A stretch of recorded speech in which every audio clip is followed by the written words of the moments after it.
दोस्तों, दुनिया अजीबोगरीब घटनाओं से भरी पड़ी है, लेकिन जो घटना हाल ही में सामने आई है उसने हर किसी को हैरान कर दिया। एक छोटे से गांव में एक मौलवी की बकरी ने इंसान के जैसे बच्चे को जन्म दिया। ये खबर सुनकर लोग हैरान हैं और इसे भगवान का चमत्कार कह रहे हैं। आखिर ये कैसे मुमकिन है? क्या ये विज्ञान का कोई रहस्य है या फिर प्रकृति का अनोखा खेल? आइए इस वीडियो में जानते हैं इस चौंकाने वाली घटना की पूरी सच्चाई। तो वीडियो को आखिर तक देखें और कमेंट्स में अपनी राय ज़रूर बताएं। आज जो मंजर मेरे सामने था दोस्तों, उसे देखकर मैं हैरान थी। वो शख्स इस बकरी को अपने गले से लगाए बैठा था और बकरी के आसपास लोगों का हजूम था। मैं इस गांव की दाई थी और मैंने इस गांव की आधी से ज़्यादा औरतों के यहाँ विलादत कराई थी। सब लोगों का मुझ पर बहुत भरोसा था, लेकिन जब मौलवी कबीर मेरे पास आया तो मैं हैरान रह गई। कहने लगा कि अम्मा, आज आपकी ज़रूरत पड़ गई। मैंने कहा कि तुम्हें मेरी ज़रूरत कैसे पड़ गई? तुम्हारे घर में तो ऐसा मामला हो ही नहीं सकता क्योंकि तुम्हारी बीवी भांज है। उसने कहा, नहीं नहीं, मुझे आपकी सख्त ज़रूरत है, लेकिन अपनी पत्नी के लिए नहीं, मुझे आपकी ज़रूरत गुलाबों के लिए है। मैंने कहा कि गुलाबों के यहाँ विलादत होने वाली है? तो उसने कहा कि हाँ, उसके यहाँ विलादत होने वाली है, आप जल्दी से आ जाएं। मैं चली गई क्योंकि ये काम कोई इतना मुश्किल नहीं था। एक बकरी के यहाँ विलादत होने वाली थी। मौलवी कबीर को अपनी बकरी से बहुत ज़्यादा मोहब्बत थी। उसने इसका नाम गुलाबो रखा हुआ था। वो इस बकरी के पीछे पागल था, उसका बहुत ज़्यादा ख्याल रखता था, उस पर जान देता था। सर्दियों में उसके कपड़े भी बनाया करता था। उसके लिए अलग से एक कमरा बना रखा था। सारे गांव को पता था कि मौलवी कबीर की जान इस बकरी में बसती है और ये इससे बहुत ज़्यादा मोहब्बत करता है। कहता था कि जब से बकरी को लेकर आया हूँ तब से मेरे हालात भी बदल गए हैं। बकरी थी भी बड़ी खूबसूरत, बीटल बकरी थी, लंबी और सफ़ेद रंग की। इतनी ऊंची बकरी वैसे मैंने अपनी ज़िंदगी में कभी नहीं देखी थी, क्योंकि ये इसका ख्याल ही बहुत अच्छे तरीके से रखता था, इसीलिए वो इतनी बड़ी थी। मैं भी वहाँ पर चली गई और पास जाकर बैठ गई। मुझे पता था कि मेरा ज़्यादा काम नहीं है, लेकिन थोड़ी देर के बाद मेरी आंखों ने ऐसा मंजर देखा कि कदमों तले से ज़मीन निकल गई। मैंने उसे कहा कि ये क्या मामला है? कबीर, पता कर किसकी हरकत है ये। वो खुद हैरान परेशान रह गया। इसको तो ना बात आए ना जाए, क्योंकि उसे भी ये सब कुछ देखने की उम्मीद नहीं थी। लेकिन जब पता किया गया कि ये किसकी कारस्तानी है तो कदमों तले से ज़मीन तो निकलनी ही थी, सर से आसमान भी उड़ गया था, क्योंकि अब मौलवी कबीर कभी भी खुद से नज़रें नहीं मिला सकता था। क्योंकि ये काम सिर्फ एक का नहीं, बल्कि लोग कहते हैं कि एक माँ के जज्बात सिर्फ औरतों में नहीं होते, लेकिन कुछ मर्द ऐसे होते हैं जिनको औलाद पैदा करने का बहुत शौक होता है। मौलवी कबीर भी ऐसा ही था, मेरे ही हाथों पर पैदा हुआ था। उसकी माँ बड़ी अच्छी औरत थी, अब इस दुनिया से जा चुकी थी। उसके घर में उसकी एक बीवी रहती थी जो बस मुनासिब सी ही खातून थी, ना किसी से ज़्यादा बात करती, ना कहीं आना जाना रखती, और इसकी वजह से ये कि वो बांझ थी, बच्चा पैदा नहीं कर सकती थी। अक्सर मेरे पास आती थी, मुझसे कोई दवाई लेकर जाती थी, क्योंकि मैं इस गांव की दाई थी। मैंने उसे कहा था कि तेरे यहाँ उम्मीद नहीं होने वाली तो शहर जाकर एक दफ़ा अपना चेकअप करवा ले। आजकल शहरी डॉक्टर ने बड़े बड़े तरीके निकाले हैं, शायद तेरे यहाँ भी औलाद हो जाए। लेकिन वो कहती थी कि आपको पता तो है हम गरीब लोग हैं और मौलवी कबीर कभी भी मुझे शहर लेकर नहीं जाएगा, इतने पैसे भी नहीं हैं हमारे पास। बस ये मामला इसी तरह से चल रहा था। जब वो बदबख्त उस वक्त कहीं से एक बकरी का बच्चा ले आया, ये एक छोटी सी बकरी थी, उसको ऐसे उठाकर लाया था जैसे उसके यहाँ औलाद पैदा हो गई है। उसने उसका नाम गुलाबो रख दिया और फिर पूरा दिन इस बकरी की देखभाल करता रहता। इस तरह से पालता था इसको जैसे उसकी अपनी औलाद है। वक्त के साथ साथ बकरी भी बड़ी हो गई और अब दूध भी देती थी। मैं बूढ़ी औरत थी, मैंने उसे कहा था कि पाव भर दूध मेरे लिए रख दिया कर, और वो ऐसा ही करता था। लेकिन आज उसकी हालत देखकर मेरा कलेजा भी मुंह को आ रहा था। बेचारा ऐसे बैठा था सर पकड़ के कि जैसे ये सब कुछ उसकी अपनी बेटी या बीवी के साथ हुआ है। जब सुबह सुबह मेरी आंख खुली तो दरवाजे पर खड़ा दस्तक दे रहा था। कहने लगा कि मेरी बकरी के यहाँ विलादत होने वाली है। मैंने कहा कि तेरी बकरी तो अकेली है। तो कहने लगा कि ये तो मुझे नहीं पता, लेकिन आप मेरे साथ चलें, मदद की ज़रूरत है। पहले जब उसने दरवाज़ा खटखटाया तो मुझे लगा कि कोई मामला और है, लेकिन मैं जानती थी कि इसकी बीवी के यहाँ तो औलाद नहीं हो सकती और वो अपने शौहर को ज़्यादा पसंद भी नहीं करती थी। कहती थी कि माँ बाप ने ज़बरदस्ती शादी करवा दी। वो लड़की अच्छी थी, लेकिन आहिस्ता आहिस्ता उसने आना जाना कम कर दिया, क्योंकि ये गाँव था। यहाँ पर किसी औरत का बांझ होना बहुत बुरा गुनाह समझा जाता था।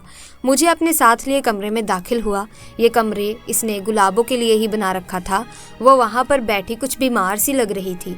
मैंने कहा कि देख, ये मेरा काम है नहीं, लेकिन वो जो जानवरों का डॉक्टर है ना, वो ये गांव छोड़कर चला गया है, इसीलिए चल मैं तेरी थोड़ी बहुत मदद कर देती हूँ। मैं वहाँ जाकर बैठ गई और मैंने अपना हुक्का भी अपने पास रख लिया। मुझे क्या पता था कि आज मेरी जिंदगी का अजीबो गरीब दिन है। मुझे कुछ ऐसा देखने को मिलेगा कि मैं हैरान रह जाऊंगी। मैंने उससे कहा कि तू बाहर चला जा और मैं हुक्का पीना शुरू कर देती हूँ। जब थोड़ी देर के बाद मुझे अपने आसपास से किसी मालूद बच्चे की रोने की आवाज़ आई, मैं तो हैरान रह गई। मैंने कहा कि ये आवाज़ कहाँ से आ रही है? कहीं ये आवाज़ मेरे दिमाग में तो नहीं गूंज रही? इतनी औरतों के बच्चे पैदा करवाए थे कि ऐसा लगता था कि ये सब अब मेरे साथ रोज़ ही होता है। लेकिन जब आंखें मलकर एक तरफ देखा तो हैरान रह गई। गुलाबों की हालत अभी भी खराब थी, लेकिन इसके पास एक नामालूद बच्चा पड़ा हुआ था जो रो रहा था। मैंने गुलाबों को चेक किया। उसका पेट पहले से छोटा लग रहा था। मेरा तो दिमाग घूम गया। मैंने कहा कि ये क्या मामला है, लेकिन वो बच्चा ऐसे ही घास पर पड़ा था। मैंने जल्दी जल्दी उसे उठाया और अपनी चादर में लपेट लिया। जब मैं वहाँ बच्चा उठाकर बाहर निकली तो सामने मौलवी कबीर की बीवी और गांव की एक औरत खड़ी थी। शायद वो दूध लेने के लिए ही आई थी, लेकिन जब ये इसने मंजर देखा तो वो भी हैरान रह गई और उसकी बीवी भी। उसने कहा कि ये क्या बात है अम्मा, ये तुम्हारे हाथ में क्या है? मैंने कहा कि क्या पागल हो गई हो, देख नहीं रही बच्चा है? बच्चा बेटा है। इसने कहा कि बेटा? किसका बेटा? ये बच्चा कहाँ से आ गया? तुम तो अंदर गुलाबों के पास थी, इसकी तबीयत खराब थी। मैंने कहा कि अब मैं तुम लोगों को क्या समझाऊं कि ये बच्चा कहाँ से आया, मुझे तो खुद नहीं पता, लेकिन जल्दी जल्दी इसको संभालो, नहीं तो ये बीमार हो जाएगा। मौलवी कबीर की बीवी ने आगे बढ़कर बच्चा मेरे हाथ से ले लिया और कहा कि मैं इसका ख्याल करती हूँ। वो बड़ी जल्दी जल्दी आगे बढ़ी थी, बच्चे को लेकर अंदर जा रही थी। जब मौलवी कबीर ने ये मंजर देख लिया, उसने कहा कि गुलाबो कैसी है? मैंने कहा कि गुलाबो तो ठीक है, लेकिन और बहुत से मामलात खराब हैं, इतने खराब हैं कि तू कभी ठीक ही नहीं कर सकता। उसने कहा कि क्या मतलब? और मैंने उसे बताया कि तेरी बकरी के यहाँ विलादत हुई है, बच्चा पैदा हुआ है। उसने कहा अच्छा, लेकिन कैसा बच्चा? बच्चा कैसे पैदा हो सकता है? मैंने कहा कि इंसानी बच्चा पैदा हुआ है कमबख्त। ये बात करने की देर थी, वो हैरान रह गया। उसने कहा कि क्या मतलब इंसानी बच्चा पैदा हुआ है अम्मा? मैं आपको नींद से जगा कर लाया, इसका मतलब ये नहीं कि आप हवा में बातें करो। अगर आपको नींद आ रही है तो आप दोबारा जाकर सो जाओ, लेकिन ये कैसा मजाक कर रही हो? उसने कहा कि मजाक?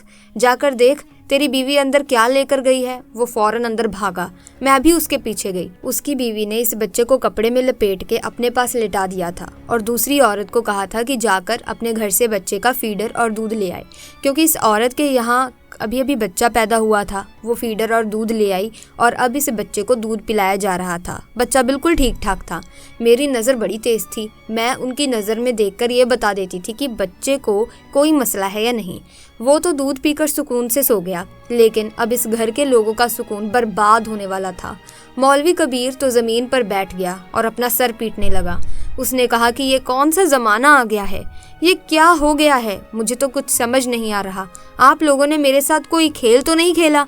हमने कहा कि हमने तेरे साथ क्या खेल खेलना था? तू बता कि ये सब क्या है? तेरी बकरी थी, तेरे आसपास रहती थी, तू इसका ख्याल करता था। इसने कहा कि मैं तो कभी सोचा भी नहीं था कि मेरी बकरी के यहाँ विलादत होगी, और जब विलादत होने वाली थी तो मुझे लगा कि कोई छोटा सा मेमना ही इस दुनिया में आएगा, लेकिन ये बच्चा ये कहाँ से आ गया? इसकी बीवी कुछ अजीब सी हरकतें कर रही थी, बच्चे को बड़े प्यार से संभाल रही थी, ना कुछ बोल रही थी ना कुछ कह रही थी। हम सब हैरान थे, तो उसको भी तो हैरान होना चाहिए था ना, लेकिन वो हैरान थी नहीं। हम ये सोच रहे थे कि ये सब कैसे हो गया, और कुछ भी नहीं बोल रही थी। जिन औरतों के बच्चे नहीं होते अमूमन उन्हें बच्चों का बहुत शौक होता है। लेकिन इस औरत से मैं जब भी पूछती थी ये यही कहती थी कि मुझे बच्चों का कोई शौक नहीं है, अगर बच्चे नहीं हैं तो मुझे कोई मसला नहीं है। लेकिन अब इस बच्चे को ऐसे पकड़ के बैठी थी कि जैसे खुद से दूर करेगी तो उसको सांस नहीं आएगा। मैंने कहा कि आरती तू भी कुछ बोल ले, खामोश क्यों बैठी है। उसने कहा कि मैं क्या बोलूं, मेरे बोलने ना बोलने से क्या ही हो जाएगा। यही इस बकरी को उठाकर लाए थे, पूरा दिन इसके आसपास फिरते रहते थे। मुझे नहीं पता कि मैं किस पर शक करूं। मौलवी कबीर ने पास पड़ा गिलास उठाकर जमीन पर दे मारा। उसने कहा कि क्या तू मुझ पर शक कर रही है। उसने कहा कि नहीं, मैं आप पर शक नहीं कर रही, लेकिन आप ही बताएं कि ये सब कैसे हो गया। ये सब कुदरत के खिलाफ है, अगर ऐसा हुआ है तो ये किसी की बहुत बड़ी सजा है।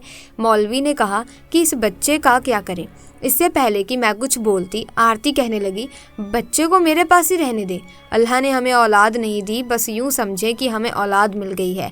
आपको कितनी दफ़ा समझाया, मैंने झगड़ा किया आपसे, लेकिन आपने कभी मेरी बात ही नहीं मानी। अब ये औलाद हमारे दरवाजे पर आ गई है, हम ही इसको पालेंगे। मर्द के अंदर बहुत सब्र होता है, लेकिन जब इसका सब्र जवाब दे जाता है ना तो वो खामोश हो जाता है। मौलवी कबीर के साथ भी यही सब हो रहा था। वो खामोश हो गया और उठकर वहाँ से चला गया। अब जब आरती रोने लगी, उसने कहा, देखिए ना अम्मा, मैंने उनसे इतनी दफ़ा कहा कि हम किसी का बच्चा लेकर पाल लेते हैं। हमारी शादी को 10 साल हो गए हैं। 10 साल में तो लोगों के बच्चे जवान हो जाते हैं। ना ये मुझे डॉक्टर के पास लेकर गए, ना ये मुझे शहर लेकर गए। इन्होंने कभी मुझ पर ध्यान ही नहीं दिया। मुझसे ज़्यादा तो उनको इस बकरी से ही मोहब्बत थी। इसने कहा कि किसी का बच्चा लेकर पाल लेते तो अच्छा था, आजकल ऐसे बच्चे मिलते नहीं है ना। आरती ने कहा कि नहीं अम्मा, ऐसी बात नहीं है। मेरी बहन है ना विमला, अल्लाह ने उस पर ऐसा करम किया है कि एक साथ ही 3 बेटियां पैदा हुई थीं। फिर अल्लाह ने एक साथ 2 बेटे और दे दिए और वो हमें अपना एक बच्चा देने को तैयार भी थी। उसका शौहर तो मेहनत मजदूरी करता है, 5 बच्चों को कैसे पालता। और फिर मेरी बहन की औलाद थी। और ये जो आपका मौलवी कबीर है ना, इसने कहा कि इसका बाप कमज़ात है और हमने ऐसा बच्चा नहीं लेना जिसके अंदर नीच जात का खून हो। देखें इसने कितने बड़े बड़े बोल बोले हैं। शायद इसके लिए अल्लाह ने इसको ये सब कुछ दिखाया है। इसने कभी मुझे संजीदा लिया ही नहीं, ना मेरा इलाज करवाया, ना मेरे लिए दुआ की, ना मुझे कहीं दम करवाने ले गया। मैंने कहा कि किसी से औलाद ले लेते हैं तो इसने मुझे 1000 बातें सुनाई। मैंने कहा कि फिर शहर जाकर किसी से यतीम खाने से बच्चा ले लेते हैं, तब भी इसने मुझे बुरा भला कहा। बस इस बकरी को लेकर बैठ गया। एक दिन तो मुझे कहता था कि यह बकरी ही मेरा सब कुछ है, और अगर मैं इसका काम ठीक से नहीं करती थी तो मेरे साथ लड़ाई झगड़ा करता था। मुझे कहता था कि मैं तुम्हें तलाक दे दूंगा। अब देख लें क्या मामला हुआ है। अब इस बकरी की वजह से ये पूरे गांव में भी मशहूर होगा, लेकिन अच्छे अल्फाज में मशहूर ना होगा। मेरी ही बद्दुआ लगी है शायद। मैंने कहा कि आरती तू कैसी बातें कर रही है, तेरी बद्दुआ क्या ऐसी थी, क्या तूने ये मांगा था। तो आरती जरेलब कहने लगी कि मैंने जो मांगा था वो मुझे मिल गया। मैंने कहा कि क्या बोली तू। उसने कहा कि मैं कह रही हूँ कि मुझे ये बच्चा मिल गया, बस काफ़ी है। मैं नहीं जानना चाहती कि ये बच्चा कैसे इस दुनिया में आया और इसका बाप कौन है। बस मैं इसको पालूंगी और अपने पास रखूंगी। मैं अपने घर चली गई। मौलवी कबीर की माँ मेरी बहुत अच्छी सहेली थी, इसीलिए मुझे खाला कहता था। कभी अम्मा कहता था तो कभी खाला। शाम हुई तो वो मेरे घर आ गया, बड़ा परेशान था। इसने कहा कि एक बुरी खबर है। मैंने कहा कि क्या बुरी खबर है। तो कहने लगा कि गुलाबो इस दुनिया से चली गई है, अभी अभी दफना के आया हूँ। मैंने कहा कि मुझे बड़ा अफसोस हुआ। वो फूट फूट के रोने लगा। उसने कहा कि मेरी बकरी भी इस दुनिया से चली गई और मेरे साथ ही अजीब मामला हो गया। पूरे गांव में ये बात फैल जाएगी। अब आगे मेरा क्या बनेगा, समझ नहीं आ रहा कि मैं क्या करूं। क्या यहाँ से भाग जाऊं? लेकिन अगर भागूंगा तो क्या इस बच्चे को लेकर भागूं? मैंने कहा कि देख, इसमें बच्चे का कोई कसूर नहीं है। तेरी बीवी के यहाँ औलाद नहीं है, वो उसको पाल लेगी। इसका भी वक्त गुजर जाएगा। तो हम लोगों की आधी ज़िंदगी तो ऐसे ही गुजर गई है, बच्चे नहीं हुए। अब अल्लाह ने शायद इसी तरह बच्चा देना था। तो उसने कहा कि नहीं, मैं ये सब कुछ ऐसे नहीं छोड़ सकता। मुझे पता लगाना है कि किसकी कारस्तानी है, किसने किया मेरी बकरी के साथ ये सब कुछ। क्योंकि जिसने भी ये किया है, ये इसके गुनाहों की सज़ा है, हमारे गुनाहों की सज़ा नहीं है। हमने कौन सा गुनाह किया था? मैंने उसे कहा कि मुझे एक मामला लगता है। मुझे ऐसा लगता है कि ये बच्चा तेरी बीवी का ही है, लेकिन शायद तुझसे नहीं है। इसने कहा कि क्या मतलब अम्मा, आप ये बात हवा में नहीं कर सकती, आपके पास सबूत होना चाहिए। मैंने कहा कि सबूत तो यही है कि वो इस बच्चे से बहुत ज़्यादा मोहब्बत कर रही है, उसे गले से लगाकर बैठी है, छोड़ ही नहीं रही है। ऐसी मोहब्बत तो सिर्फ ऐसी माँ को होती है जिसे खुद बच्चा जन्म दिया होता है, और माँ की मोहब्बत इस पल और बढ़ जाती है जब बच्चा उसकी गोद में आ जाता है। तो मुझे ये सब कुछ अजीब नहीं लगता कि ना वो कुछ बोल रही थी, ना कुछ कह रही थी, बस इस बच्चे का ख्याल रख रही थी। मौलवी कबीर ने कहा, पता नहीं, मुझे नहीं पता कि इसका रवैया अजीब था या नहीं, लेकिन अगर वो माँ बनने वाली थी तो मुझे पता क्यों नहीं चला। उसने कहा कि तेरी बीवी बार बार काम वजूद की औरत है। अरे वो माँ बनने वाली हो तो तुझे क्या तेरे पूरे खानदान को पता न चले? और फिर तू पिछले दिनों तबलीग पर भी तो गया था, याद है ना तुझे? और परसों ही तो वापस आया था। मौलवी कबीर सोचने लगा। उसने कहा कि हाँ, बात तो सच है, तबलीग पर तो मैं गया था और परसों ही मैं वापस आया हूँ। मैंने कहा कि मेरा भी तजर्बा है, ये बच्चा एक दिन का नहीं है, ये कम से कम 4-5 दिन का बच्चा है। मौलवी कबीर ने कहा कि अगर ये सब कुछ मेरी बीवी ने किया है तो फिर गुलाबों को मारने की क्या ज़रूरत थी? उसने इसे मार क्यों डाला? मैंने कहा कि ताकि कहानी बन सके। तू गुलाबों को छोड़ दे, वो अब इस दुनिया से चली गई है, लेकिन तू पता कर कि ये बच्चा तेरी बीवी का ही है या नहीं। मैंने कहा कि मैं कैसे पता कर सकता हूँ? उसने कहा कि तू पता ना कर, मैं ही पता कर लूँगी, लेकिन इसमें थोड़ा वक्त लगेगा। मुझे यकीन था कि वो औरत आरती झूठ बोल रही थी। ये बच्चा इसी का था जो इसने किसी और मर्द के साथ पैदा किया और फिर इसे यहाँ पर रखकर कहानी बना रही थी। क्योंकि कभी कभी ऐसा होता है कि औरत को एक मर्द से औलाद नहीं होती, लेकिन अगर वो दूसरे मर्द से शादी कर ले तो औलाद हो जाती है। मर्द के मामले में भी तो ऐसा ही होता है कि एक बीवी से बच्चे नहीं होते लेकिन दूसरी बीवी से बच्चे हो जाते हैं, या एक बीवी से बेटियां ही होती हैं पर दूसरी बीवी से बेटा पैदा हो जाता है। ये तो हमारे मालशे में होता ही होता है, ये तो कोई अनहोनी बात नहीं है। मैं अब किसी तरह बस आरती को देखना चाहती थी, इसके वजूद का जायजा लेना चाहती थी, क्योंकि मेरा यही काम था। मैं तो औरत की चाल देखकर बता देती थी कि इसका कौन सा महीना चल रहा है। मैं जाकर इस औरत के पास बैठ गई। मैंने कहा कि तुझे बच्चों का तजुर्बा नहीं है तो मैं तेरी मदद करने आ गई हूँ। बच्चा ठीक तो है ना? उसने कहा कि क्यों ना ठीक होगा। अपनी आरती की ज़ुबान कुछ बोलते बोलते रुक गई। वो क्या कहना चाहती थी कि अपनी माँ के पास है इसीलिए बच्चा ठीक है। मैंने उसे कहा कि थोड़ी देर को बच्चा मुझे दे दो और जाकर मेरे लिए एक कप चाय बना लो। मैं देखना चाहती थी कि क्या इसकी चाल में कोई फ़र्क है। दूसरी तरफ मौलवी कबीर बाहर निकल गया था। वो ये पता करना चाहता था कि ये मामला कैसे हुआ। वो आसपास मोहल्ले के लोगों से पूछताछ करने लगा। उसने लोगों से पूछा कि मेरे घर में कोई दाखिल हुआ था क्या, या जिनके बकरे थे उनसे जाकर पूछताछ कर रहा था। लोग इसको बदले में और बातें भी सुना रहे थे, लेकिन इसने ये जानने की ठान ली थी कि आखिर मामला क्या है। और उधर मैं अपनी तकदीश में मसरूफ़ थी, लेकिन मेरा अंदाज़ा गलत निकला। आरती को देखकर ऐसा नहीं लग रहा था कि इसने इतनी जल्दी कोई बच्चा पैदा किया था। वो बिल्कुल ठीक ठाक फिर रही थी। फिर यह बच्चा था कि इसका कहीं वाक्य वो मामला तो नहीं था जिसे हम सिर्फ ये सोच के नज़रअंदाज कर रहे थे कि ऐसा नहीं हो सकता। जबकि अगर कुदरत नाराज़ हो जाए तो फिर ऐसे ऐसे मामलात दिखाती है कि इंसान की अकल दंग रह जाती है, और ये कुदरत का गुस्सा जाहिर करने के तरीके होते हैं। इंसान इन चीज़ों को नहीं समझता। जब वो किसी दूसरे इंसान को ये चीज़ों के बारे में बताता है तो वो यही कहता है कि ये सब कुछ झूठ है, कहानी है, लेकिन होने को क्या नहीं हो सकता। मुझे एक औरत के बारे में पता चला कि इसने एक ऐसा बच्चा पैदा किया था। इसको देखकर सब लोग चीखे मारते हुए वहाँ से भाग गए थे, क्योंकि वो बच्चा था ही इस किस्म का। और मेरी हिम्मत थी कि इसने इस बच्चे को उठाकर उसकी माँ की गोद में रखा था। इसकी माँ के हाथ भी कांप रहे थे, वो भी बुरी तरह से रो रही थी। सब लोग कहते थे कि इसे सज़ा मिली है क्योंकि उसने अपनी चारपाई पर पड़ी हुई सास की खिदमत नहीं की थी, बल्कि हमेशा उनको बुरे अल्फाज में पुकारती थी, गुस्सा करती थी, उनके काम नहीं करती थी। और फिर इसकी सास इसी तरह चारपाई पर दम तोड़ गई थी। वो बच्चा भी इस दुनिया में ज़्यादा अरसे तक नहीं रहा, लेकिन इस औरत का मन बदल गया। इसके बाद वो बहुत नेक औरत बन गई थी, अपने शौहर का ख्याल रखती थी और गांव वालों का भी काम किया करती थी मुफ्त में। लोगों के पास चली जाती और उनकी मदद करवाना शुरू कर देती थी।